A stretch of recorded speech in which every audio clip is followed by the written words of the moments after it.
नमस्कार, मैं ज्योति कश्यप और आप देख रहे हैं खबर 24। बैरिया सरयू नदी के कटान से चांददियर चौक से 500 मीटर आगे NH 31 कटा, आगमन रुका।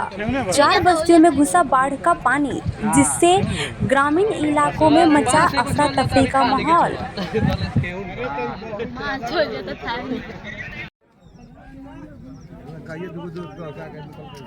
हाँ हो जाना मार चलो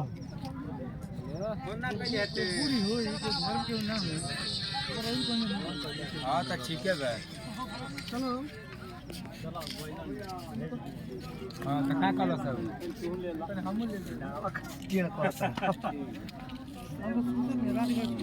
कंटिन्यू के पीछे माटी घुस जाता है डर लगता है कंटिन्यू पे जाता है मत भाग के चले या नैया में हम